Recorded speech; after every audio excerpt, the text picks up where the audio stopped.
Bueno, quiero agradecer mucho la presencia de María Marta Antín y Mario, que están aquí acompañando la presentación del libro y que espero que hoy se puedan llevar el libro completo para que lo puedan tener y lo puedan leer, porque recién estuvo listo ayer, ¿no? Así que bueno, muy emocionante, llegaron justo con la lengua afuera. Y bueno, y entonces vamos a empezar, no sé, yo lo primero que les quería preguntar, si no les, y si les parece una boludez no me contestan, pero me da mucha intriga, un poquito lo charlé con María Marta, con Mario, pero es un proceso muy largo el de este libro, porque leí por ahí que estuvieron como 5 años dándose el lujo de hablar con Manuel, entrevistándolo, lo cual me parece maravilloso. Pero antes de empezar, yo les quería preguntar, ¿cómo fue eso? ¿Cómo se inició? ¿Cómo eran los encuentros? No sé, que me cuenten que nos cuenten un poco. Empiezo yo, ¿crees? Con lo del... en realidad esto empieza gracias a Juan Pablo Chinelli, periodista, que nos juntó a Manuel y a mí hace bastante más tiempo, creo que fue en el 2011, 2012. Yo había estrenado hace poco mi primer largo como director, que era también una adaptación de varios cuentos de Julio Cortázar. Entonces a Juan Pablo se le ocurrió reunirnos, a Manuel y a mí, hacer una nota que eran, bueno, 2 generaciones adaptan a Cortázar, porque él había hecho las famosas 3 películas sobre cuentos de Cortázar también. Entonces, a partir de ahí fui a ese día, la nota, yo me daba casi pudor porque estar al lado de Manuel, pero Manuel era una persona, todos los que estamos acá creo que lo hemos conocido, de una enorme cordialidad y que nunca jamás te hacía sentir incómodo, nunca jamás se ponía por encima de vos. Al contrario, una persona que te hablaba con una cercanía y una cordialidad increíbles. Y entonces tomamos ese café y da la casualidad de que la FUC queda justo a la vuelta, manzana, de donde vive mi mamá, que está sentada por ahí. Entonces cada vez que yo iba a visitar a mi mamá, pasaba, como quien pasa a tocar el timbre, a saludarlo a Manuel y charlar un poco. Y claro, yo le preguntaba cosas. A mí tengo desde hace mucho tiempo mucha curiosidad por toda la vida cultural de Argentina, de Buenos Aires en los años 60 sobre todo. Entonces le preguntaba cosas y un día dije, yo tendría que grabar esto, porque la verdad que es impresionante.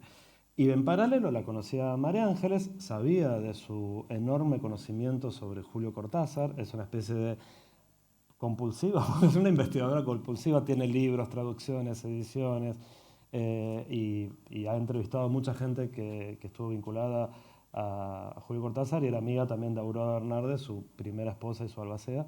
Y entonces le dije, pero ¿cómo puede ser que no conozcas a Manuel Antín? Y ese fue el comienzo de su Una larga encuentro. amistad.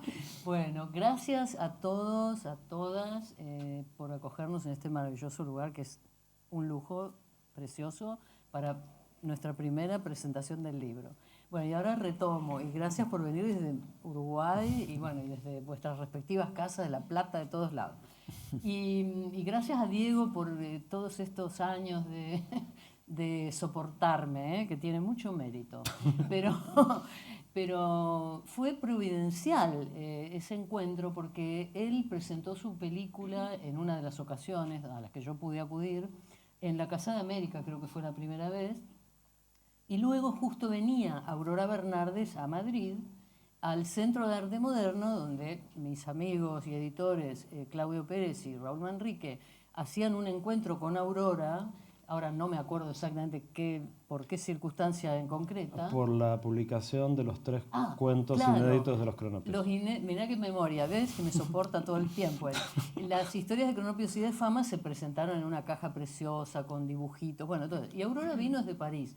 Entonces, en ese momento, él también vino al Centro de Arte Moderno y, lógicamente, ahí ya nos presentamos, o no me acuerdo cómo fue, y a partir de ese momento, no me acuerdo en qué otra circunstancia fue que él me dijo esto. Pero ¿cómo puede ser que conociendo a toda la gente que rodeó a Cortázar, empezando por Aurora, Saúl Sosnovsky, qué sé yo, la gente de Señón, donde él tenía la casita de verano, todos los profesores de las universidades. Bueno, en fin, no voy a hacer la enumeración, pero él me dice, ¿cómo? ¿No conoces nada menos que a Manuel Antín, que es el director de las películas que... Y yo es como que, tenés razón, Diego. Entonces, en el próximo viaje que hice a Buenos Aires, lógicamente él me hizo el enlace, como es lógico, y entonces le tocó el timbre a Manuel, que como él dice, era absolutamente cordial, nunca tenía prisa, ahí estábamos todo el rato que te parecía, bueno, y siempre con ese amor, ¿viste? Y bueno, y tantas historias para contar. Entonces yo le dije, bueno, pero yo querría hacerle una entrevista. Entonces dijo, vale, sí, y me dijo tal día, tal hora, tal. Y yo fui a hacer esa entrevista, la llevé a Madrid y un día otra vez nos juntamos y resulta que él ya tenía como otras dos y dijimos, ay, ¿y qué hacemos? ¿Por qué no hacemos algo con las entrevistas que ya tenemos? Bueno, y así fue que hicimos un primer libro y se hicieron solo 100 ejemplares y se agotó, y está en Madrid aquella primera edición, del vínculo exclusivamente Cortázar y Manuel Antín. Para lo cual, lógicamente, empezamos a tirar de archivo. Por supuesto, ahí ya entraron en juego la ENERC, el Museo del Cine, el Museo de la Hemeroteca del Congreso, bueno, no sé, todas las instituciones maravillosas de este país. Cinecittà, la biblioteca bueno, de Cinecittà. él fue a Italia y va a Cinecittà y encuentra un montón de críticas de cuando Manuel, bueno, eso lo contamos después, presentó las películas de Italia. Bueno, total, que se nos juntó una cantidad de materiales que nosotros dijimos, pero esto hay que juntarlo, hay que reunirlo. Y ahí creo que me resurgió mi otra vida, porque yo tengo otra vida, no otra. Aparte de inmigrante, digamos, tengo mi otra vida. Yo fui periodista. ¿Alguien se acuerda? Mi compañera Cristina Ferrari, que estudiamos juntas en La Plata, mi compañera Viviana de La Plata. Bueno, entonces dijimos, bueno, y él, que es director de cine, guionista, director, bueno, en fin, teníamos que hacer algo en homenaje a Manuel. Y bueno, y así empezó todo. Pero después siguió. Y cuando ya teníamos un material que era como una nube enorme de cosas, entonces dijimos, esto merece una edición de verdad en Argentina. ¿Y qué hicimos? Aprovechamos que Diego ya había editado. En realidad, perdón, aprovechamos que José Miguel bueno, ¿ves? nos que había... la cabeza mía. José Miguel y yo habíamos hecho un libro que nace gracias a este libro. Claro, o sea, esto es como parece una película de Manuel. Sí. Yo lo entrevisto a José Miguel para este libro, para aquella primera edición cortita, sobre el trabajo manual frente al instituto, que fue fundamental. Y entonces, hablando en un bar, que me acuerdo, un mexicano en Madrid, hablando de la gestión de Manuel, hablamos de Beatriz Guido, y dijimos, pronto va a ser el centenario de Beatriz Guido, nadie se acuerda de Beatriz Guido, guionista fundamental del cine argentino. Y entonces José me dice, tendríamos que hacer algo sobre Beatriz Guido. Y terminamos haciendo antes un libro sobre Beatriz Guido, mientras nosotros seguíamos investigando, porque hay que contar algo, que el libro no es que lo hacíamos 8 horas al día, ni mucho menos, sino que nos juntamos los domingos, yo a comer de garrón en la casa de María Ángeles, que entre sus numerosas virtudes tiene la de la cocina, y comíamos gratis y empezamos a revisar cosas, conseguíamos, buscábamos así lo que encontramos en bibliotecas, y empezamos a entrevistar a otras personas para complementar los testimonios de Manuel, porque la columna vertebral del libro es una larga charla, formada por muchas charlas, entre Manuel y nosotros dos. O sea que la culpa la tiene Dona India. Este libro no lo hubiese publicado Eudeva si no fuese porque José Miguel nos presentó en su momento a Luis Quevedo, y que ellos nos hablaron de la colección Cosmos, que ahora contiene tanto el de Beatriz Guido como el de Manuel, que deberíamos venderlos en un pack. Pero él tiene otro libro más. Bueno, pero no importa, ahora centrémonos en este, que es lo que nos otro más. O sea, tú te juntas a Diego Sabanés y acabas haciendo un libro. Claro, ten cuidado. Bueno, es más barato que una película, ¿no? Sí. Pero en realidad yo hago libros porque soy un director frustrado. Como no hago películas, hago libros. Bueno, pero... Los que están acá me entienden. Sí, es más caro hacer películas. Sí. Bueno. Yo quería contar una anécdota, algo que me pasó con José Miguel, que yo no sé si él se lo acordará, pero no sé si te vas a acordar. Nos conocimos por teléfono. Sí, por teléfono. Sí. Bueno, de pronto yo tenía, para hacer mi primera película, era mi ópera prima, me habían dado, para hacer la película, en la gestión anterior a la de José Miguel. Habían pasado 3 años. Nunca me lo dieron. No me dieron, pero ni pelota. Bueno, asume José Miguel. Habían pasado 3 años. Yo ya estaba embarazada. Me había casado. O sea, yo ya había dicho, ok, listo. Hola, usted es fulana de tal. Bueno, yo soy el director del Instituto de Cine, fulano de tal. Y quiero saber si usted quiere filmar su película, porque acá yo acabo de asumir y veo que hay un montón de gente que tiene cosas y no sé por qué no filmaron. Y yo no puedo empezar a ordenar mi gestión, ni puedo darle nada a nadie hasta que todos no hayan cobrado lo que corresponde. Y los que no quieran filmar, necesito que me digan, porque es algo que yo quiero reasignar a la gente que quiera filmar. Para mí fue Dios, más o menos una aparición realmente, y toda la gestión de José Miguel. Quiero decir que a mí lo que me impresionó, y ojo, esto no va como crítica a otros directores del Inca, pero la forma en la que él trabajaba, tan comprometido desde adentro, iba a todas las proyecciones, iba a ver las películas, iba como uno más, laburaba, estaba muy involucrado en todo lo que pasaba, así, como cuerpo a cuerpo, ¿no? Así que, bueno, la verdad, muchas gracias por venir. Leí un poco, me mandó Diego ayer para ponerme al día un poco de todo lo que has escrito en el libro. Bueno, la verdad que está muy bueno. Eso, nada, quería contar esa anécdota. Bueno, muchas gracias, A mí Inés. también me pasó con mi primer largo que en muchos otros países llegó a través de apoyos y recomendaciones de José Miguel, que en ese momento ya no estaba en el cargo, pero como es una persona muy generosa y muy involucrada en la gestión cultural en un sentido más amplio, siempre me ha ayudado, incluso con proyectos no cinematográficos también, de teatro y demás.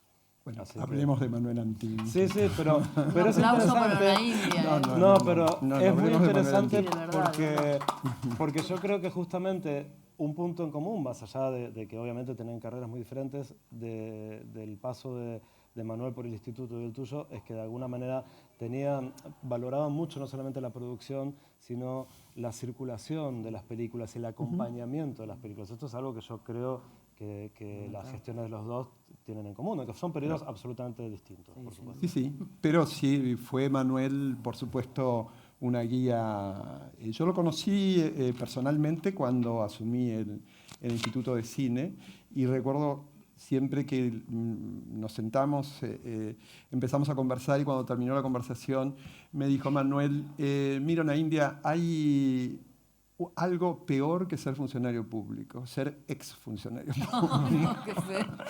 Y después, bueno, así que con el humor que siempre lo caracterizaba. Y yo, en primer lugar, quiero decir que me siento muy honrado de estar aquí en la DAC. La DAC fue la institución que promovió la creación del instituto y el primer régimen legal de organización de los créditos y subsidios a la industria cinematográfica, la que permitió que luego de la crisis del sistema industrial de la década del 30, 40 y comienzos de los 50, existiera un instituto que permitiera la continuación de la realización de cine y de nuevas voces y de nuevos lenguajes y nuevos formatos de producción.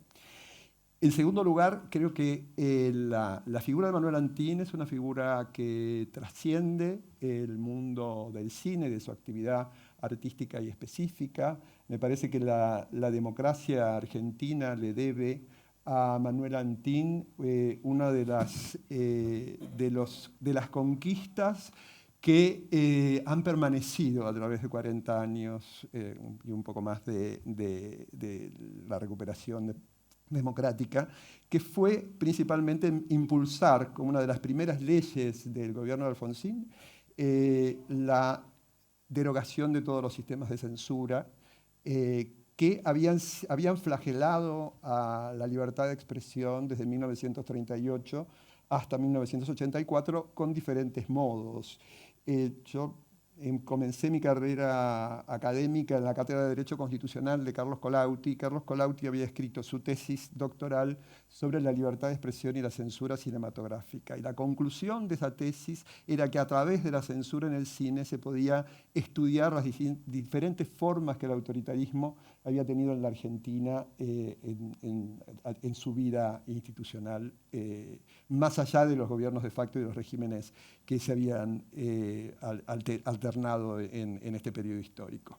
Esa conquista, que además se hace, Alfonsín asume el 10 de diciembre, en el régimen constitucional vigente en ese momento, las sesiones del Congreso empezaban el 1 de marzo, el 1 de mayo, las sesiones ordinarias, convoca a sesiones extraordinarias y en las convocatorias de sesiones extraordinarias, luego de la dictadura, digamos, luego de todos los enormes problemas que atravesaba y enfrentaba el país, se incluyó la ley de derogación de la censura cinematográfica que se sancionó un 19 de marzo de 1984 y hasta el momento, bueno, ha impedido que se pudiera ejercer nuevamente estos sistemas, que claro, para la gente que nació después de la década, después de la mitad de los 70, es algo que se conoce la palabra, pero no se conocen los efectos que tenía la censura. La censura era realmente algo que afectaba toda la vida de los que nos criamos y nos tuvimos que educar bajo esos regímenes, donde, por ejemplo, los que teníamos la posibilidad, tomábamos el buque, que yo tomé, que ya no era el que tomé hoy, sino uno más que tardaba toda la noche, para poder ver cine en Montevideo o en Uruguay. A veces proyectaban la película en el mismo trayecto y se volvía, la gente no bajaba del vapor de las carreras, que eran los que nos llevaba a Montevideo. Artistas censurados, gente que tuvo que viajar, que no pudo realizar sus carreras aquí, guiones intervenidos. Manuel Antín es de la generación sumamente castigada por la censura. Una de sus películas que vimos, la primera imagen, Los Venerables Todos, no tuvo la posibilidad del estreno comercial. Entonces fue una generación que vivió y que tuvo que hacer bajo el amparo, bajo esa sombra de las intervenciones, de las necesidades de cambiar elencos porque había elencos que había actores que no podían estar contratados y demás. Y bueno, creo que es un legado que también, del cual participó Jorge Miguel Couselo, y bueno, todo un grupo político, pero Manuel fue un gran promotor. Y como dice Diego, creo que si hay que analizar las políticas culturales en Argentina, una de las más claras políticas culturales fue la política que impulsó Manuel desde el Instituto de Cine, especialmente reivindicando el carácter identitario del cine argentino, la calidad y la posibilidad que tiene el cine como instrumento de la política internacional. Él logró que el presidente Alfonsín, en cada viaje internacional, que los tuvo muchos en ese momento porque era bueno, el despertar democrático de un país sudamericano, él acompañaba mayoritariamente todos los viajes presidenciales con muestras de cine argentino, tratando de demostrar al mundo que se había recuperado la libertad y que la diversidad de voces estéticas y temáticas se podían expresar a través del cine. Entonces creo que ese también es un gran legado y es algo que se debe estudiar como modelo, porque es una política pública que luego no se instrumentó con la misma racionalidad. Bueno, doy la palabra, ¿no? Gracias. Y tan importante, agregaría yo, mirarla con perspectiva desde hoy, ¿no? O sea, sí, por supuesto.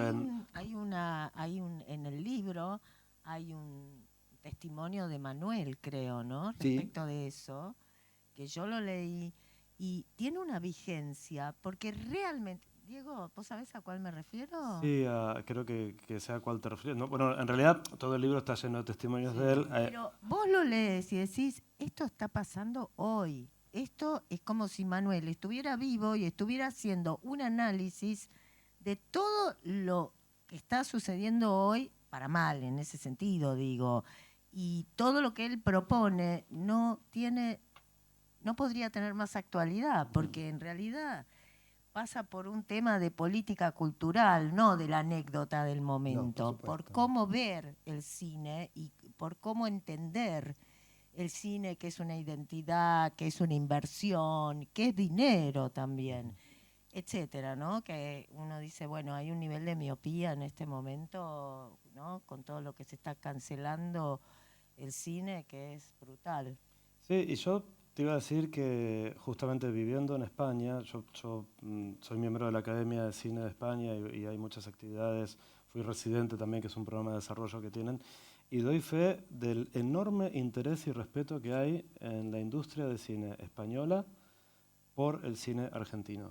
O sea, esto te lo firmo donde quieras. La gente habla con mucho cariño, con mucho respeto y, digamos, también con mucho asombro de que no pueden creer la política actual o la ausencia, vamos a decir, de determinadas políticas en años precedentes, porque hay mucha admiración. Primero hay mucho cariño por los actores argentinos. Esto es algo que siempre llama la atención. Para los actores españoles, los actores argentinos son siempre un modelo.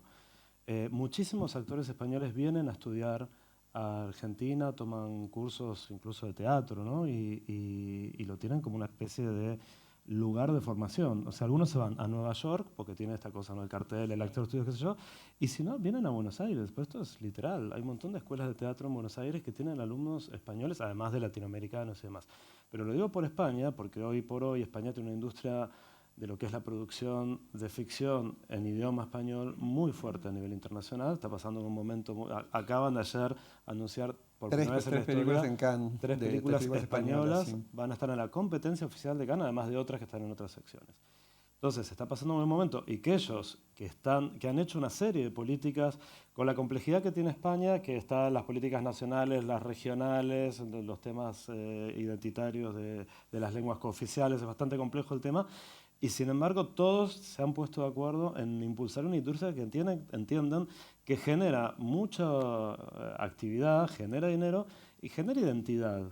Y la están defendiendo. Y para ellos el cine argentino es de alguna manera un referente y un modelo. Entonces uno dice, qué paradoja, ¿no? Y eso es algo que me parece que todos tenemos el compromiso de defender mucho, porque es importante recuperarlo, porque es nuestro patrimonio también, es nuestra memoria, y es lo que nos da, creo yo, también lo que nos pone, lo que nos hermana, más allá de las diferencias políticas que podamos tener. Entonces, creo que eso también es una cosa muy interesante que Manuel cuenta a lo largo de distintos capítulos del libro, y es que él, que tenía un posicionamiento político bastante claro, trabajó con personas que tenían otros intereses políticos y sin embargo trabajaban bien. Entonces él creía en esa convivencia.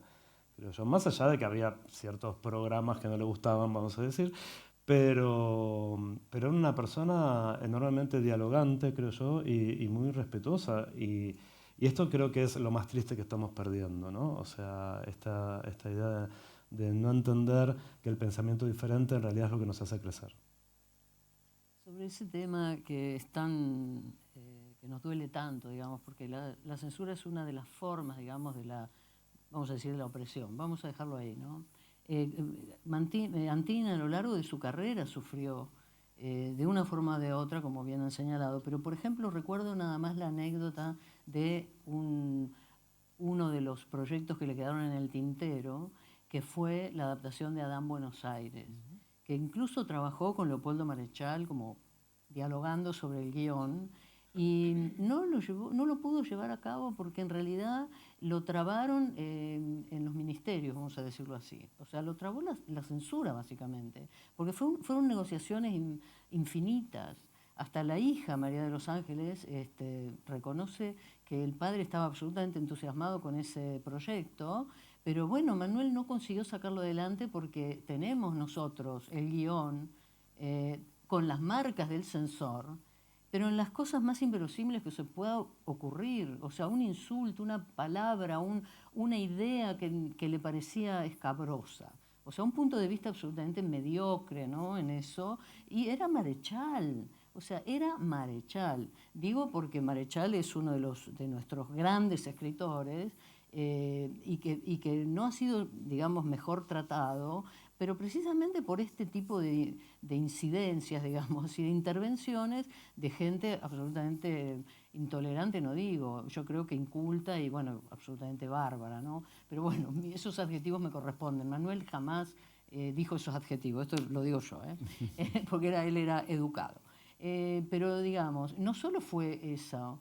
Por ejemplo, cuando filmaron Rosas, creo que fue, tuvieron ahí presentes personal militar, digamos, que vigilaba cómo se trataba al ejército, por ejemplo. Yo ahora no me acuerdo la anécdota en sí, pero lo de, por ejemplo, que contó sobre, por ejemplo, también sobre cuando filmaron San Martín, Sí. lo contaba El Torre Nilsson. Torre Nilsson, Nilsson y sí. Beatriz era la asistente. También estaba el ejército, digamos, una persona o varias personas del ejército mirando a ver cómo era tratado el cuerpo, vamos a decir, o cómo estaban vestidos los uniformes, cómo estaban los uniformes. O sea, como una especie de vigilancia sobre lo que nosotros consideramos casi sagrado, que es la libertad de expresión, que es la forma en que las personas podemos trascender, digamos, ¿no es cierto? Me pongo así como solemne, pero lo digo porque se han perdido muchas cosas. Bueno, se han perdido personas, se han perdido proyectos, se han perdido gente que se fue y no volvió más. Por ejemplo, me acuerdo siempre de Luis Politi, ¿no? Por ejemplo, un gran actor que se murió en el exilio, ¿no? O por ejemplo, bueno, gente que tuvo que producir, que se enriquecieron otros con la presencia de ellos, como por ejemplo en España.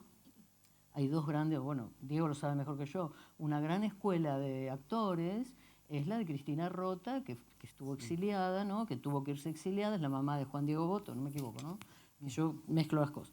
Y bueno, y ella hizo una gran escuela de actores, ¿no? O sea, que son aportaciones que, claro, los exiliados siempre llevan, como nos beneficiamos nosotros aquí en Argentina, de los exilios de distintos lados, la gente llega con ideas y con aportes, ¿no? Pero bueno, a lo que voy, Manuel sufrió mucho ese acoso, digamos, a la cultura, ¿no?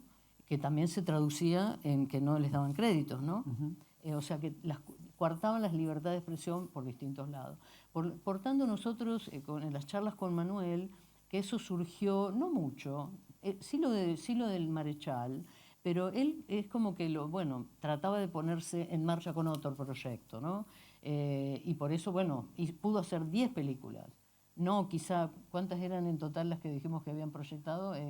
Porque no recuerdo el número final, pero nosotros descubrimos a través de cartas, gracias a María Marta Antín, que está aquí, que encontró correspondencia de Manuel con distintos escritores y descubrimos que había proyectos, por ejemplo, uno con Victorio Campo, otro que era una adaptación de García Márquez, otra de Jorge Amado, etcétera. Había varios proyectos que no llegó a concretar. En algunos casos había incluso versiones escritas del guión, como en el caso de la adaptación de Borges, del Muerto. De Borges. Y claro, son proyectos que no llegó a concretar, o sea que siempre pasa, ¿no?, con los directores de cine, que esa doble condición de cuántas películas vemos, pero también cuántas no llegaron a ser y sin embargo de alguna manera existieron en su cabeza, ¿no? Fueron fantaseadas. Creo que esto es algo que nos pasa a todos, ¿no? Como tenemos siempre, es como la punta del iceberg, ¿no? Tenemos pocas películas visibles y muchas que no llegaron a ver la luz. Bueno, eso que quería decir nada más. Viva Manuel y su legado maravilloso, ¿no? Porque, su humor, porque hay una parte en el libro cuando habla de Circe, ¿no? Y de la censura, que hay un momento donde Graciela Borges le da un beso al espejo, como que se besa a sí misma, y entonces la censura objeta esa escena porque dicen que eso refiere a la masturbación femenina. Típico.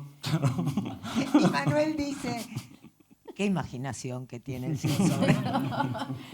Ese era no me diga que no es Miguel genial, Paulino Manuel. Tato, de puño y letra. Sí. Mirá el humor y la mente brillante de Manuel, que como con una simple frase te exhibe la cabeza podrida de un tipo como Tato, ¿no? Me pareció genial. No, y otra cosa que le pasó fue que cuando una de las veces que intentó hacer Adán Buenos Aires, con distintas administraciones, vamos a decir, en un caso le dijeron, no puede por el elenco. Que esto es algo que él no lo contaba mucho. Yo lo encontré gracias a Rafael Valles, que está sentado ahí en la tercera fila, un investigador brasilero. Él nos puso sobre la pista que había una entrevista que José Martínez Suárez, nada menos, le había grabado a Manuel para Argentores. Y esto era un material desconocido, lo descubrió él y nos lo compartió con muchísima generosidad. De hecho, acá tenemos muchas personas que nos han compartido documentos y cosas. Y en esa entrevista, Manuel le cuenta a José que le habían dicho, usted no puede porque tiene tal y cual actor. Y él les dijo, bueno, pero estos actores están también en tal otra película, en tal otra. Dice, sí, pero estuvieron creo que era en la Patagonia Rebelde, Sí. una cosa así. Dice, pero ahora están rodando con tal y cual. Y este otro actor también estuvo en la Patagonia Rebelde y sin embargo no lo prohíben. Sí, pero que los que ustedes quieren, dice, los que ustedes quieren, actuaron con demasiada convicción. No, sí, sí. Ay, Con demasiada convicción, le demasiada dijeron. convicción. La imaginación que tenía Sí, esta gente era muy vamos calenturienta. a contar Sí, también que como Manuel de algunos temas con mucha elegancia no quería hablar y entonces decía que no se acordaba, Sí. ¿no? Nosotros empezamos a entrevistar también a otras personas, intentamos encontrar una persona para cada película y entonces se fue nutriendo, el libro termina siendo un poco un relato coral. Y esto lo digo porque también en uno de los capítulos entrevistamos a Ana María Picchio y Víctor Laplace, que hablan de ese mismo periodo refiriéndose al famoso tema de las listas negras, ¿no? Que esto es algo que parece que quedó muy atrás, esperemos, pero que hablaba de actores o actrices que se quedaban en Argentina pero no podían actuar, iban a una función de teatro y les decían, no, usted hoy no puede actuar, no, hoy no puede entrar, o los bajaban de un elenco televisivo, no los dejaban entrar al canal, imitaban una novela, había que reescribir algo para justificar que un personaje desaparecía.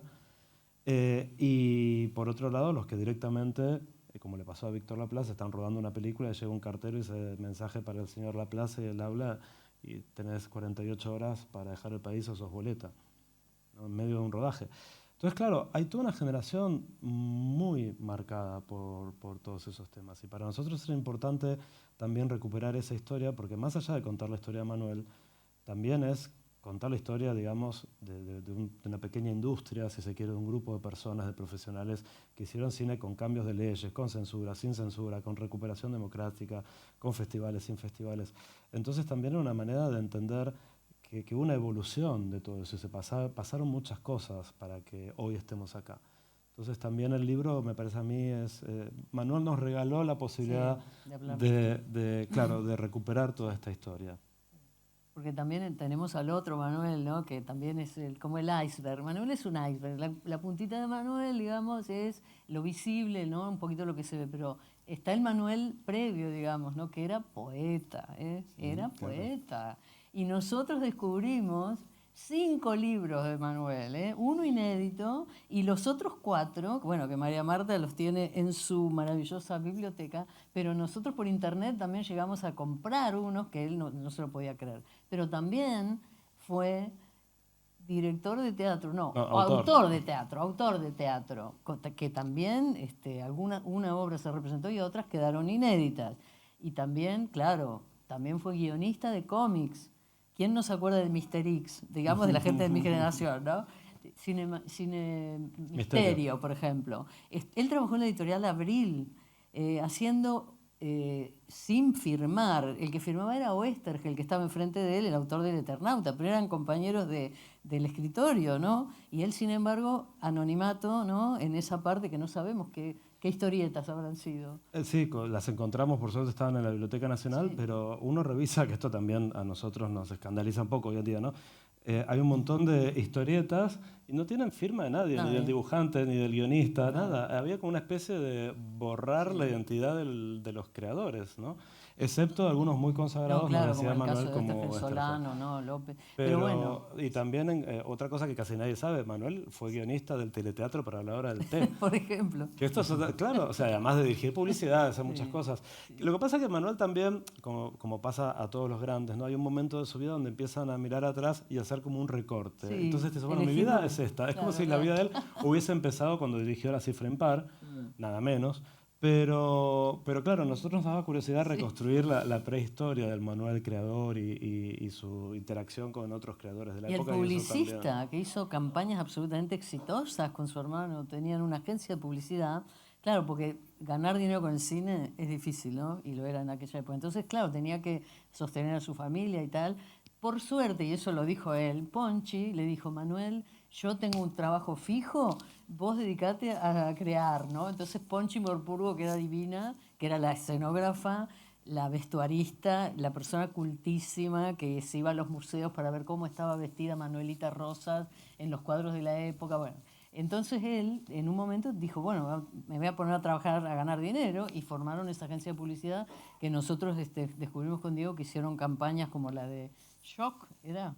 Sí, la de... Bueno, eso nunca lo podemos verificar, No pero sabemos, parece que pero me sí. parece que sí. Hay ciertos datos que no Sí, hemos llegado sí. a testear. Pero bueno, del todo, pero bueno. ahí ganó dinero. ¿Y qué hizo con ese dinero? Por supuesto lo invirtió en la próxima película, como debería, como él quería, ¿no? Porque en realidad él quería crear, ¿no? Él quería escribir con la cámara, por eso se llama escritor de imágenes. Eso nos lo dijo varias veces. Él se definía a sí mismo como escritor, un escritor que hace cine, decía. sí. Esto era muy curioso. Y tenía una enorme afinidad con muchos otros escritores Sí. y una amistad muy grande, que José Miguel también conoce esta historia muy bien, con Beatriz Guido y con Beatriz, Leopoldo sí, Torres sí. Nilsson. No, y además fue un gran promotor de la literatura. Pues todos los films de Manuel están basados en obras literarias.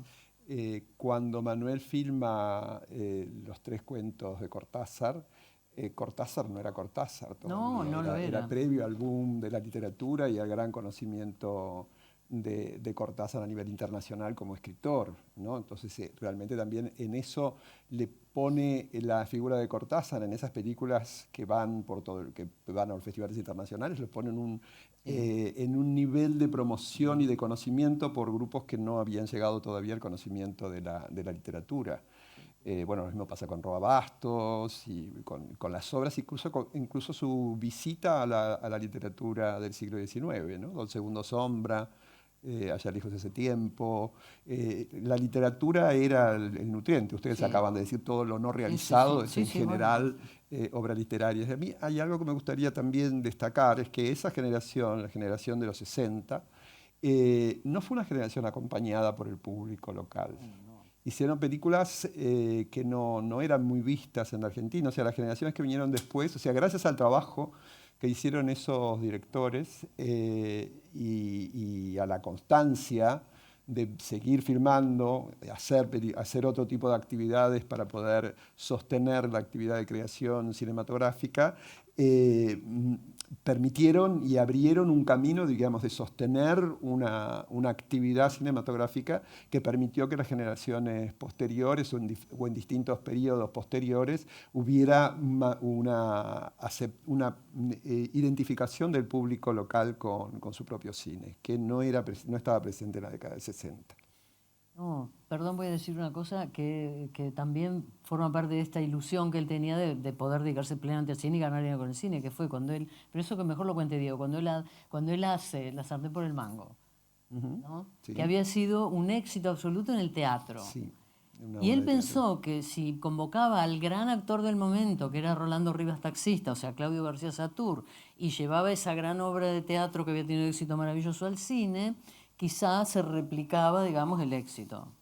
Error absoluto, pobre, porque parece ser que la gente no fue, porque no sé si era porque ya habían visto la obra de teatro o, bueno, no sabemos por qué la gente no va al cine a ver una película y es un éxito otra. Pero fue una gran desilusión, porque aparte tenía grandes actores, siempre tuvo grandes actores. Y los actores que nos han contado la experiencia con él, desde luego, eran momentos de felicidad, digamos, porque él era, así como era con las personas, era con los actores. Uno le preguntaba, ¿pero ensayaban mucho? ¿Te acordás? Dice, no ensayábamos. O sea, que él dejaba que la gente se expresara, ¿no? Entonces tenía esa bonomía, esa mirada de respetar al otro también. Hay una anécdota muy linda, pero yo no sé si me voy a acordar, la de Lautaro Murúa, ¿no? Cuando estaba preparando el personaje, ¿te acordás que cuenta? Sergio Renán era. Sergio Renán, ves que yo muestro las cosas. Contala vos, dale. Lo que contaba Manuel es que él no creía mucho en el método de actuación. Él creía en algo, curiosamente decía algo más espontáneo. Luego uno ve las películas y tampoco es que te transmitan justamente espontaneidad, digamos, pero bueno, esto era como él lo decía. Y un día, cuando lo convocó a Sergio en La Cifra Impar, Sergio hacía un personaje bastante atormentado, porque veía que su novia estaba enferma y veía que su novia estaba cada vez más cerca de su hermano, ¿no? Esto era en los flashbacks de la película. Y un día están buscando por la rodada. ¿Dónde está Sergio? ¿Dónde está Sergio? Tenemos que rodar el plan. No sé, lo empiezan a buscar por la casa donde rodaban y lo encuentran detrás de unas persianas de eso de hierro, así como apoyado contra la pared. Esto lo contaba Manuel. Y le dice, Sergio, ¿qué haces? No, estoy buscando el personaje. Dice, pero no está acá, está allá, vení. Y Manuel lo contaba riéndose porque le parecía, él no creía mucho en ese exceso de concentración. Pero una cosa muy interesante dicen todas sobre todo los actores y las actrices, es que Manuel era absolutamente amable y que eso era un rasgo común de otros directores de la generación del 60 en contraposición con la generación anterior. Como que en esos rodajes la gente no levantaba la voz, no gritaban. Todas las actrices, sobre todo, que hemos entrevistado, que varias de ellas van a venir de paso meto de la publicidad el domingo 19 a las 4 en el Teatro San Martín, y ellas nos decían, Manuel te pedía todo con una suavidad y con un amor que decía que era imposible decirle que no. O sea, accedías a todo porque era una persona muy, muy respetuosa. Y claro, cuando entrevistas a 20 personas y todas te dicen lo mismo, evidentemente algo hay. Sí. Sí, ese es un rastro que nos dejó, digamos, que nos alegró, porque uno a veces aborda un personaje. Está bien, yo digo, ¿no? Desde mi perspectiva, y creo que Diego coincide con esto, uno no puede hacer un libro sobre una persona a la que odia. Me parece que no, no sé, creo que no. Bueno, entonces, Preguntale a Sarmiento. ¿Qué? Preguntale a Sarmiento. Bueno, digo desde el punto de vista, qué sé yo, no sé, de hacer un homenaje. No podés odiar. Pero bueno, también se pueden criticar cosas que a uno no le gusta. Pero digamos, nosotros no encontramos nada para criticarle a Manuel. Eso es lo que es raro, ¿no? Pero bueno, como nos apoyamos en los testimonios de los demás, nos sentimos muy satisfechos porque decimos, bueno, entonces no es que no nos equivocamos, era una gran persona, era un hombre absolutamente encantador y curioso, ¿no? Porque una de las cosas que le preguntábamos nosotros, casi en las últimas entrevistas, era ¿qué hacía, no? Bueno, sabéis que fue a la FUC hasta creo, el penúltimo día de su vida. Al principio iba incluso conduciendo, manejando él. Hasta los 96, sí. 97 Después lo años, convencieron de que mejor, viste, primero le compraron un coche eléctrico y después le pusieron un chofer que se hizo íntimo amigo del chofer. Habría que entrevistar al chofer ahora. Bueno, la cosa es que él fue a trabajar todos los días de su vida, por supuesto, imagínense los alumnos. Manuel, ahora es que, bueno, así, ¿no? Entonces, en su despacho estaba siempre todos los papeles arriba de la mesa, viste, siempre había varias cosas. ¿Y qué hace usted? Leo. ¿Sí? ¿Qué está leyendo? Yo me acuerdo, una de las últimas cosas que me contó que había leído, que nos contó que había leído era, bueno, por supuesto Roberto Bolaño lo había fascinado, ¿no? Pero luego tenía otras lecturas ya más, ahora me olvidé, de Roberto Schlink, me parece, bueno, un filósofo de Centro Europa que le había fascinado, no me acuerdo qué tema, ahora no me acuerdo, hay que leer el libro, pero fijaros, no dejó de indagar en las librerías las novedades, ¿no? Eso a mí me parece un rasgo de una, no sé, de una gran vitalidad, pero orientada, digamos, no sé, al placer de la lectura, que es algo que yo defiendo, y sobre todo a no traicionarse desde cuando era chico, ¿no? Que se escondía en el baño a leer, que eso nos lo contó. De hecho, uno... Sí, era muy curioso, eso Sí. yo doy fe, y además, bueno, yo lo veía todas las mañanas que llegaba, creo que a las 8 de la mañana, yo doy clase temprano, y ahí estaba Manuel, y es más, un día que se mostraba una película mía en Bafisi, una película de esas raras que hago yo, era un día de semana, creo que era un jueves o algo así, y yo no me voy a olvidar de eso. La función era a las 10 y cae Manuel con Ponchi, con Gorostiza y la mujer, ¿no? Ujú. 4 curiosos, ellos dos Eran unos muy curiosos, Muy tremendos, amigos, y eran sí. muy amigos.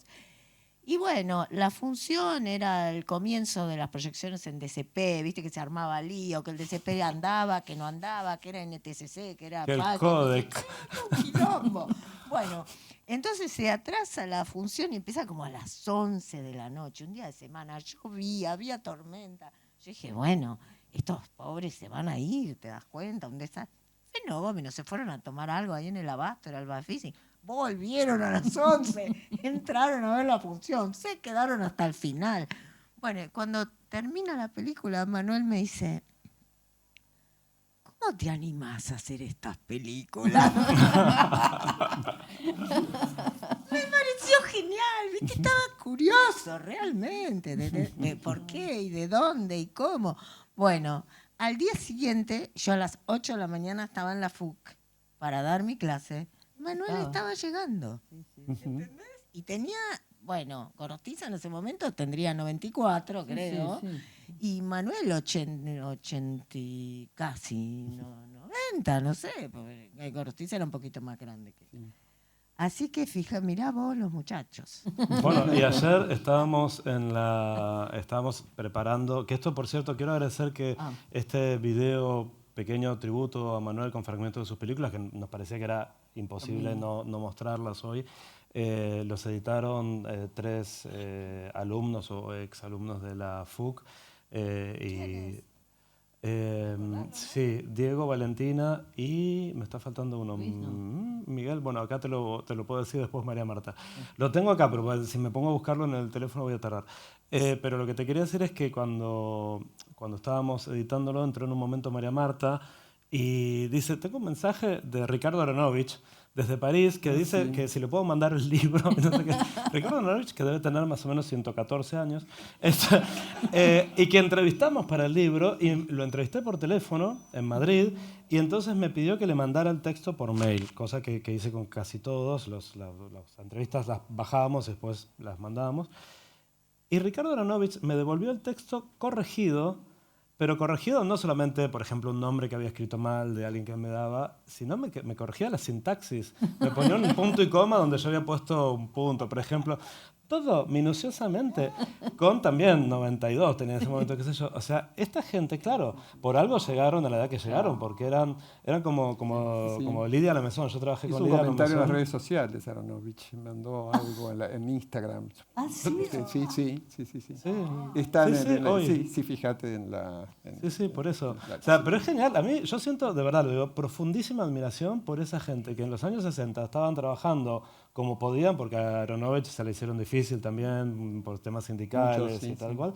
A Manuel mismo, Manuel cuenta, no vamos a dar nombres en esta sagrada institución, pero en el libro hay citas de opiniones de distintas generaciones a favor y en contra de la generación del 60, de las anteriores.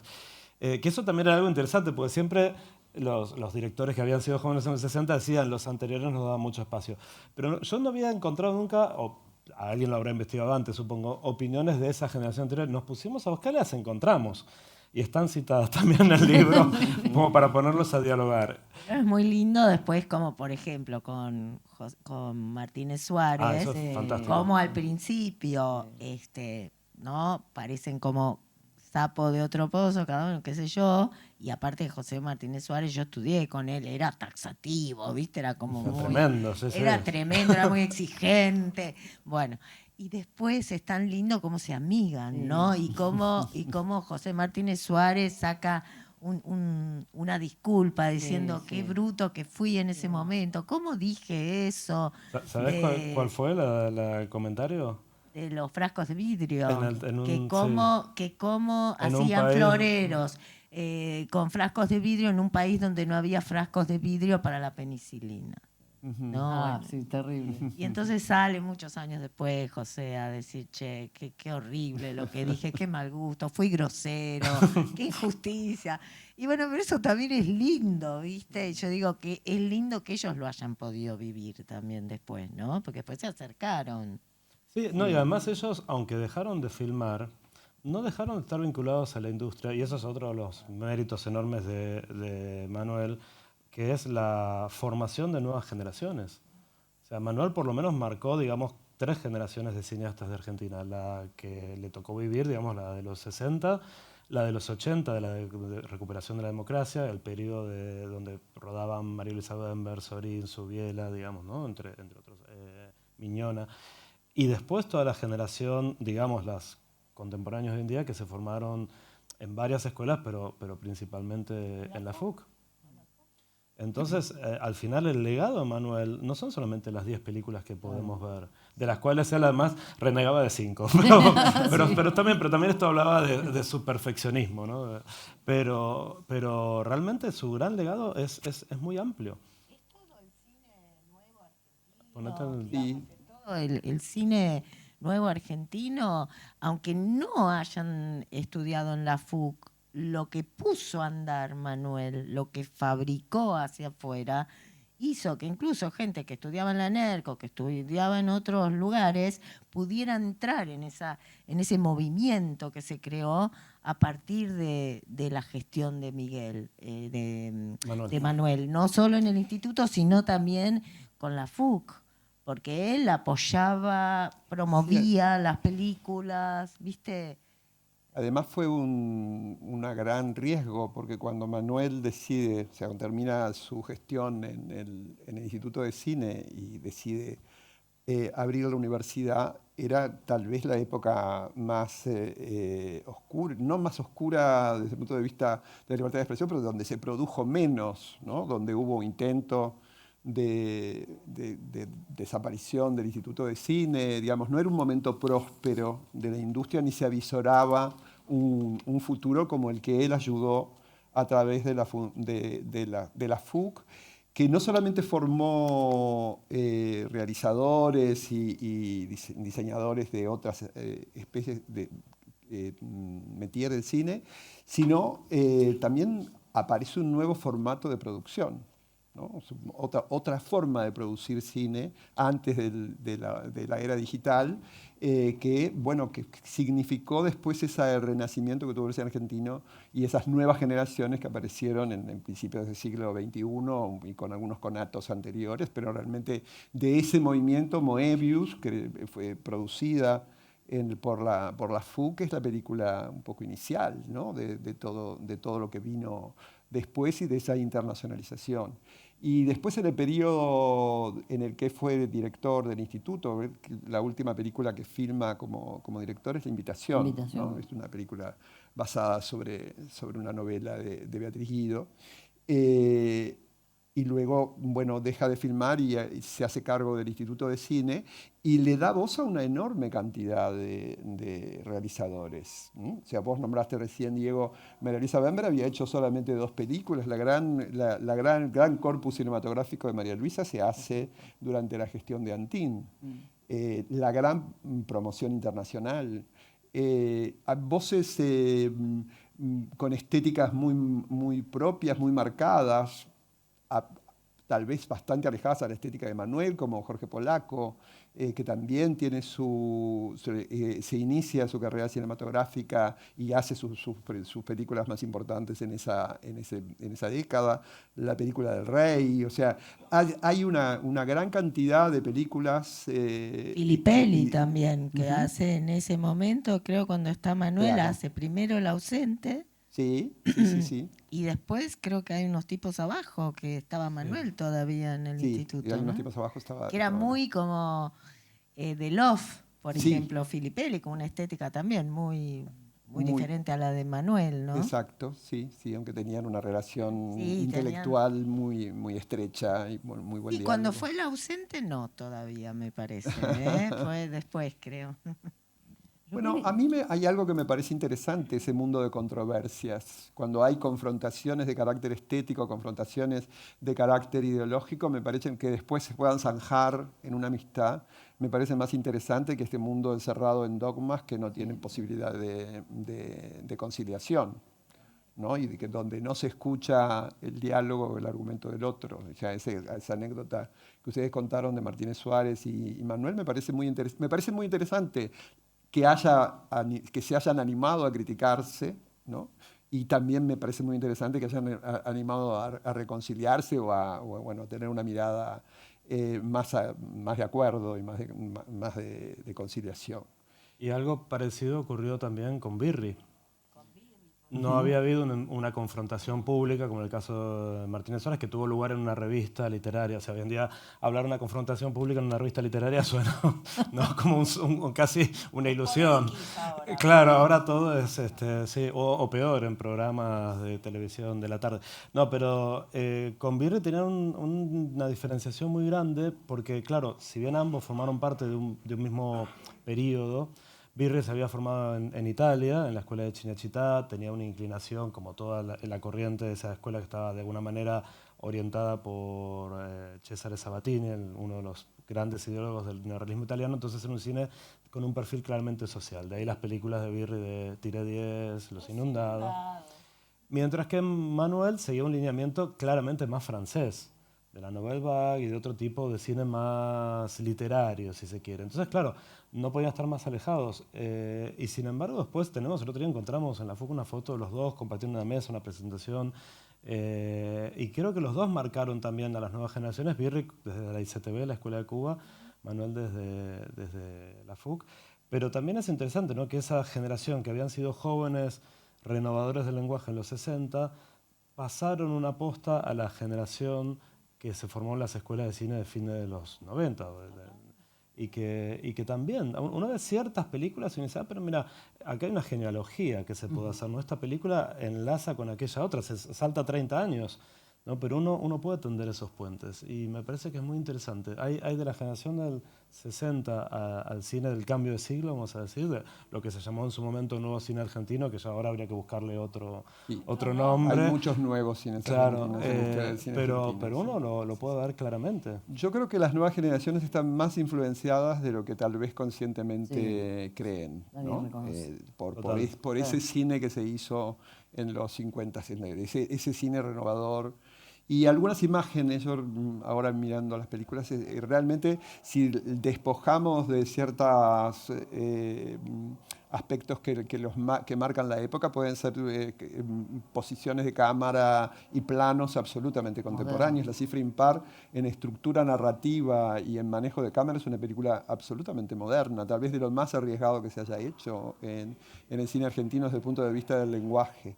Y en estas que vos marcabas, ese cine de Birri de finales de los 60, claramente cine social, y el cine que cultivó Manuel y el grupo de creadores que lo acompañaron, como Kuhn, Kohn, Torre Nilsson, un poquito desde antes,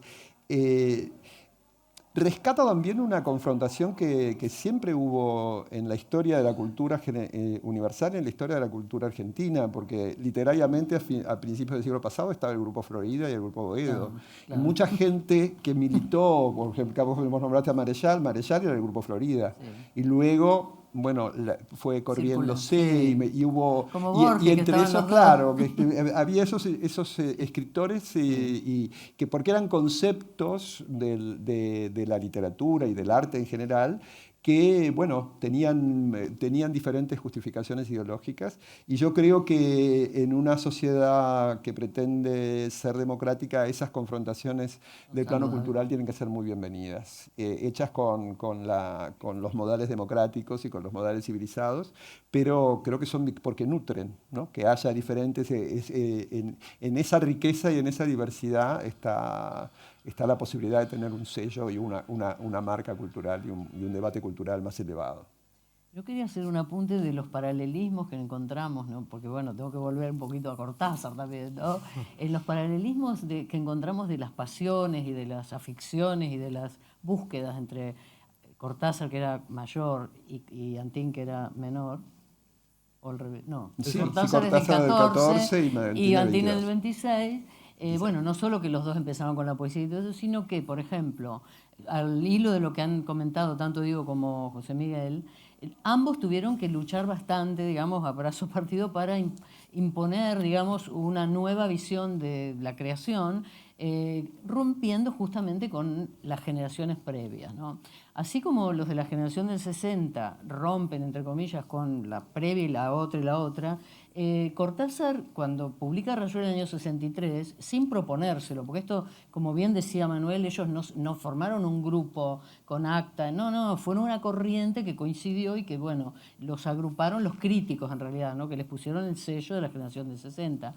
Bueno, en el caso de Cortázar, él termina siendo parte del boom de la literatura latinoamericana, que coincidentemente habían empezado a producir Vargas Llosa, por ejemplo, con La ciudad de los perros, por ejemplo, ganó un premio muy importante en el año 62, luego Cortázar en el 63, luego García Márquez en el 67, y bueno, claro, y ellos son los que rompen con los cánones, digamos, de la literatura anterior, y a su vez abren el camino a las nuevas generaciones, que yo creo que no hay un escritor que tenga ahora 40, 50 años que pueda renegar de lo que supuso, o más, ¿no? de lo que supuso leer, por ejemplo, un cuento de Cortázar o una novela de Vargas Llosa, ¿no? Aproximaban otra manera de ver el mundo, un universo distinto. Bueno, en Europa particularmente eso fue más notable, ¿no? Porque estuvo el editor Carlos Barral, que fue el que un poco, y la gente literaria Balcells. Pero acá, en la orfandad, digamos, de ellos, consiguieron realmente hacerse un hueco, un lugar, y pasar a la historia, digamos, del cine con nuevas propuestas que las han señalado muy bien ellos. Pero bueno, quiero decir que a una generación le toca matar al padre siempre, ¿no? De alguna manera. Y bueno, ellos lo hicieron, digamos, amablemente y nos dejaron un legado precioso. Eso es lo que yo quería decir. No sé si ustedes están de acuerdo, pero si alguien aquí presente quiere hacer una pregunta, consultar algo, me parece que esta sería una buena ocasión antes de que tengamos que cerrar la reunión. Muy bien. Yo diría también que acá hay varias personas que conocieron a Manuel y que conocen también aspectos diferentes de su gestión y su trabajo, que sería bueno compartir, si alguien quiere, no sé si nos pueden dar un poquito de luz de sala, porque desde acá no vemos nada. Sí, Si y alguien quiere micrófonos, porque así compartir, los que quieran ahí está, preguntar. mira. Lo tiene ahí la señorita. Porque sería interesante también escucharlos. ¿Dónde está María Marta? Se acaba de levantar. Ahí. No, se tuvo que ir, Ah, me parece. ok, bueno. Mira, veo acá a Silvina que descubrió que Manuel había tenido la intención de adaptar a Quiroga, a Horacio Quiroga, algo que tampoco se conocía mucho. Si alguien quiere aportar algo, por favor, esta es la ocasión. Ahí está, Hernán. Espera que El micrófono, te por alcanza el micrófono. No, se acercaron al tema, pero quisiera redondear una idea que tiene que ver con que soy de la opinión de que tanto Manuel como José Martínez Suárez o Fernando Birri podrían no haber filmado una lata de película y sin embargo estaríamos hablando de ellos y su fundamental papel en la historia del cine nacional, porque fueron grandes generadores, fueron grandes conectores de creadores, presentaban a gente para que generaran nuevas películas y crearon ambientes, medio ambientes en donde todo eso se pudiera producir, con la creación de escuelas, de talleres, o en su papel de la función pública, tanto frente al Instituto de Cine como dirigiendo un festival. En fin, me parece que, repito, son tres figuras de las fundamentales de nuestro cine que podrían no haber filmado, pero además hizo buen cine. Y en eso me parecen figuras esenciales. Nada, se habían acercado a todo eso, pero quería redondearla. Genial, gracias. Hernán Gafet, director también. Quiero aprovechar que está acá presente algunas personas que colaboraron también en nuestro libro. Jorge Couselo, que está sentado por ahí, durante años hizo un trabajo fundamental para nosotros, guionistas y directores, que es la preservación de los guiones. Otra de las cosas, creo que fue, corregime, Jorge, vos lo sabes mejor, pero cuando todo ese volumen de guiones que estaban en el Instituto de Cine llegan al Museo del Cine, fue durante también la gestión de Manuel y por la intervención de tu papá, ¿no? Claro, ¿Lo digo bien? Tenés ahí el micrófono. Cuando se disolvió el ente de calificación cinematográfica que lo hizo mi padre, todos los guiones, algunos con escrituras en virome o a lápiz, fueron a parar al Museo del Cine, sí. Y Jorge, entre otros trabajos de clasificación, hizo el escaneo de todos esos guiones, que es un patrimonio fundamental, porque en los últimos años se está recuperando más la importancia del guión como obra en sí misma, más allá de ser el vehículo que permite llegar a la película, ¿no? Y tanto en el libro que hicimos sobre Beatriz Guido como en este, fue fundamental poder cotejar cuentos con guiones, con películas y hacer análisis comparativos, ¿no? Este enfoque nuestro de trabajo no se podría haber hecho si no fuese porque esos guiones están preservados en el Museo del Cine. Así que gracias por tu Así que trabajo. muchísimas gracias por cuidar todo ese patrimonio. Y por otro lado está acá Alberto Ponce, montajista, que colaboró también en el libro, justamente aportándonos, porque claro, no teníamos un testimonio directo de ninguna de las personas involucradas en la cifra en par. Lamentablemente ya no estaba entre nosotros ninguno de ellos. Pero Alberto puede contar que él había hablado con otra persona clave de la generación del 60, que lo va a contar él mejor. Sí, tuve la posibilidad de hablar un poco con Pino cuando trabajábamos y tenía un profundo respeto por Manuel, perdón. Sobre todo por esa gestión al frente del instituto. Él había admirado esas, viniendo también de palos muy distintos. Pero me acuerdo que, volviendo al tema de Birri, que vos lo mencionaste, yo fui alumno de Birri en la Escuela de Cuba y pude hablar mucho con él y estaban los textos que él había escrito y hay un libro que a mí siempre me llamó la atención porque lo leí en primer año, un texto de Birri, analizando la situación del cine argentino de los 60, cuando ellos salen a la luz. Esto decía, tenían que matar al padre. Para ellos, la industria, o sea, así como Manuel y otros tenían que pelearse con la generación anterior, Birri y toda una generación más social que venían más creando el nuevo cine latinoamericano, chocaban. En un texto, Birri dice, el único que filma en Argentina es Antín, flor y nata de la alienación. Pero haciendo de formación profesional de editor, corte A, en los 90s, viene y Antín le abre las puertas de la FUC para un seminario de 2 semanas. O sea, y ahí están las fotos esas, hicieron grandes amigos. Yo esto no le pude preguntar a Birri, pero sí a la hermana, que yo era muy amigo, pero Birri vivía en Roma y la hermana vivía acá, Mirka. Le dije, ¿cómo se pasa de flor y nata de la alienación a estar abrazados? Eran otros tiempos, Alberto. Eran otros, todos hemos crecido un poco. Siempre me gustó esa anécdota porque, o sea, la letra impresa queda. Sí. Y vos tuviste también la suerte de entrevistar al montajista de toda la generación del 60. Sí, bueno. Claro, sí. A Antonio Ripoll, bueno, fue hace pocos días, el Día del Montajista de Argentina es por la fecha del nacimiento de Antonio Ripoll, que le compaginó a Antín, a Birri, a Con, a Kuhn, a Fabio, o sea, toda la generación del 60 pasó por las manos de Ripoll. Yo cuando en los principios de los 90 vine a Argentina, a Buenos Aires, mejor dicho, había escuchado hablar de Ripoll, yo soy de leer los créditos, esa costumbre que ya no tiene nadie. Porque no están, los créditos te los sacan. Claro, ahora directamente. Te encienden la luz, te cambian de canal. Sí, bueno, Netflix, viste, te la ponen chiquitito, o sea. Pero, y de repente tenía el nombre de Ripoll sonando, o sea, era recurrente. Todas las películas que me gustaban habían pasado por la mano de Ripoll. Entonces, y me entero que Ripoll vivía. Entonces dije, ¿cómo que Ripoll está vivo? Yo me voy a la casa a hacerle una entrevista ya. Y vía Zika, conseguí el contacto, lo llamé. Él ya estaba muy grande, estaba con una enfermedad bastante avanzada, pero me recibió, le hice una entrevista y hablamos del montaje de todas estas películas.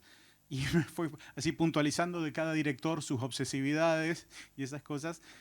Nada, fue un momento muy lindo. Lo volqué en un libro que escribí que se llama La película Manda, que es una frase de Antonio Ripoll, por cierto. Y Manuel decía, de hecho no lo decía Manuel, en la película La cifra impar, Antonio Ripoll aparece en los créditos no solamente como montajista, sino como co-guionista, porque Manuel reconocía la importancia que había tenido el trabajo, digamos, codo a codo con Ripoll en la estructura narrativa que tiene la película, que es por otro lado uno de los signos distintivos del estilo de Manuel, ¿no? Esto de las rupturas temporales que lo enlaza, lo emparenta con Cortázar, pero que ya aparece curiosamente en la obra de teatro que escribió a mediados de los años 50 antes de dedicarse al cine. Ya están esos saltos temporales. Entonces esto es interesante porque realmente fue muy innovador Manuel cuando lo hizo, porque en ese momento tampoco en teatro era tan común. Aparecían algunas operaciones similares en Muerte de un viajante, alguna otra, bueno, en El tiempo de los Conway, que curiosamente había sido traducido por Aurora Bernardes, la mujer de Cortázar. O sea que, digo, había un punto donde todos ellos están interconectados y esa es otra de las cosas lindas, creo yo, que tiene el libro, que es mostrar cómo había como una especie de configuración, ¿no? Como un entrelazamiento de influencias y que trascendían las diferencias, vamos a decir, políticas o ideológicas, y abrazaban la posibilidad del intercambio de ideas, ¿no? Del enriquecimiento. Creo que eso es una gran lección que deja el libro en ese sentido. Sí. Por los pocos capítulos que le manda. Perdón, porque pobre Inés no le dimos tiempo de leerlo todo, perdón. Pero bueno, yo creo que para nosotros fue un aprendizaje muy grande hacer el libro. Volver a ver el cine de los años 60 con una mirada nueva realmente es un privilegio. También es muy curioso, creo que José Miguel coincidís conmigo, la importancia que tiene la preservación del patrimonio, la restauración de las películas, la vuelta a ponerlas en circulación, porque hoy en día tenemos un problema de que las plataformas dominan el mercado y hay ciertos contenidos que desaparecieron porque no sabes dónde ir a encontrarlos, ¿no? Entonces, que haya algunas iniciativas que permitan restaurar esas películas y volver a verlas, yo creo que es fundamental. No sé actualmente cómo está la situación del patrimonio del pasado, no sé si vos estás más o menos cercano a ese tema. Bueno, no hay una política continua en Argentina. Digamos, la ley del cine que se aprobó nunca llegó a cumplirse. Hay mucho emprendimiento privado, pero más desde el mundo del coleccionismo y de las empresas, digamos, pero el Estado argentino no ha profundizado una política de preservación, pese a que es una norma de la Constitución del 94, la preservación de los espacios audiovisuales. Sí, testimonio pero espera que yo te voy a hacer. Manuel, si no les parece mal, porque ya estamos cerca de cerrar, y me parece que hay un reflejo tan fuerte sobre lo que está pasando ahora que, estas son palabras de Manuel. Fundamentalmente, puntualizaría el déficit financiero del instituto, determinado por habérsele retirado su condición de organismo autárquico y descentralizado, al privársele de los fondos genuinos propios que tenía con el 10%, que era el impuesto cinematográfico.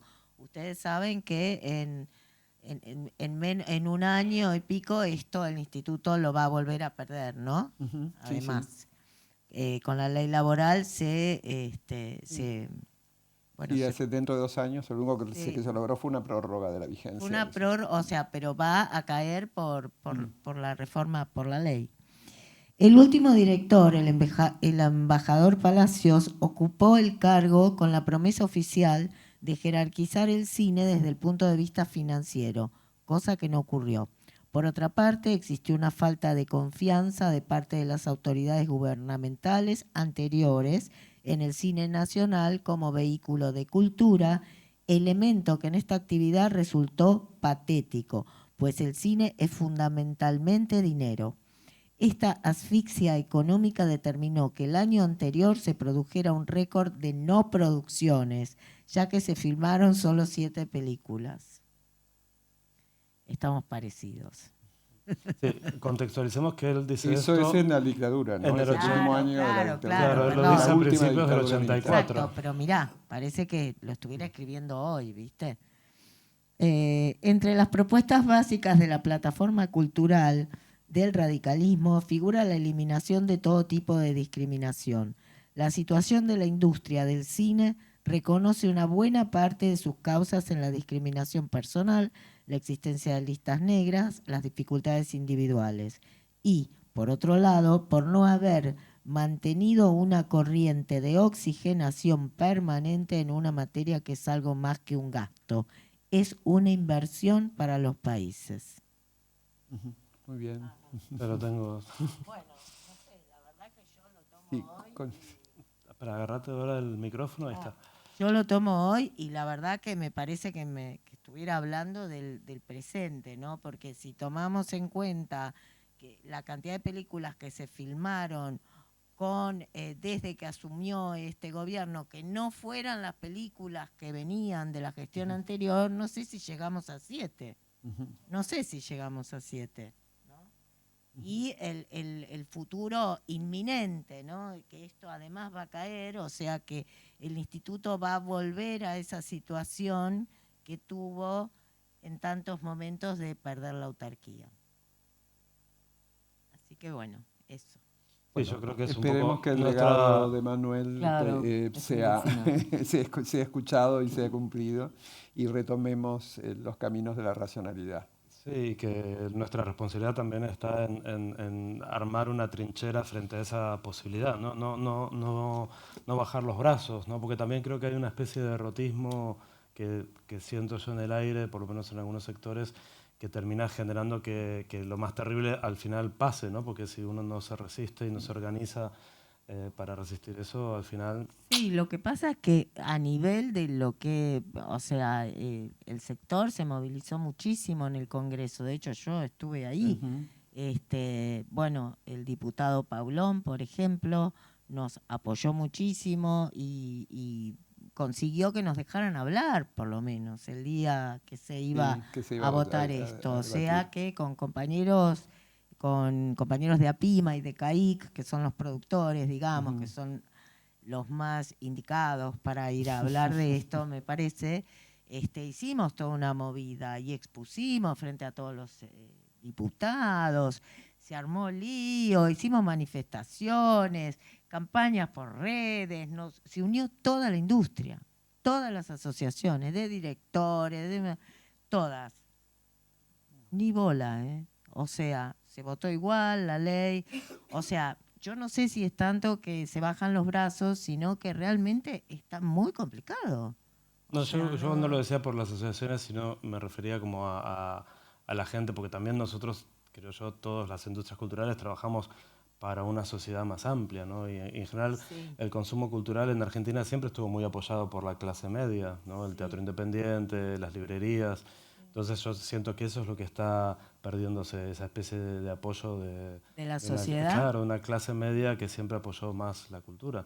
Si no, no me lo explico, porque evidentemente las asociaciones no dejaron de movilizarse.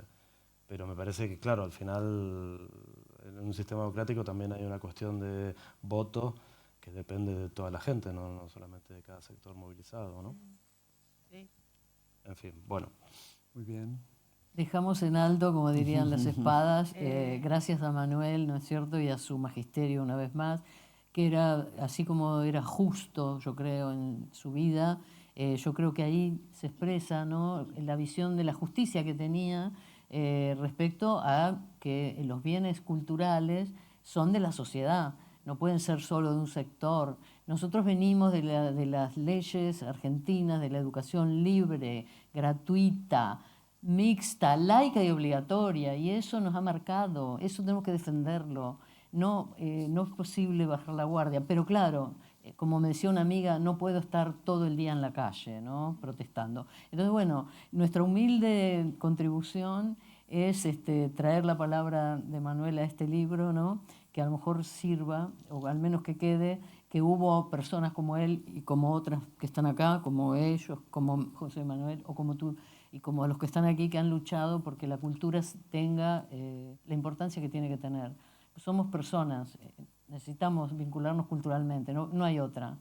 También tenemos que comer, claro, por supuesto, y viajar y todo eso, pero creo que la cultura nos une y nos mejora. Así que yo creo que por ahí van los tiros.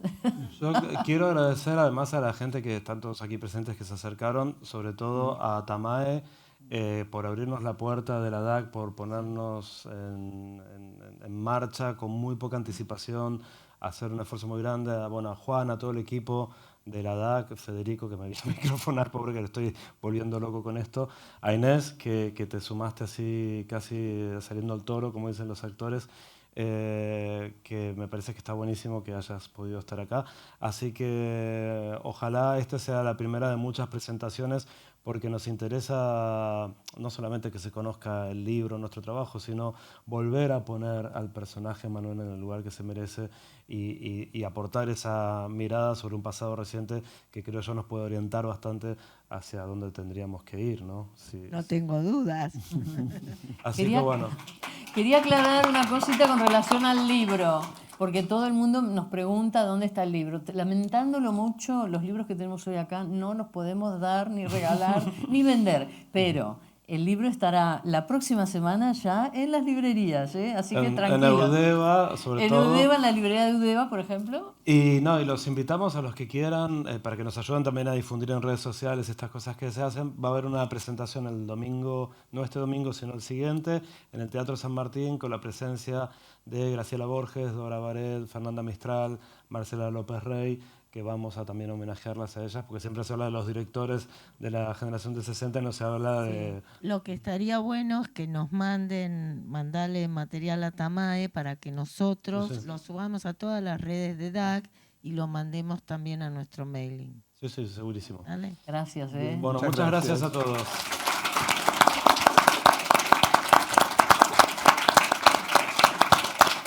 Gracias. No, gracias.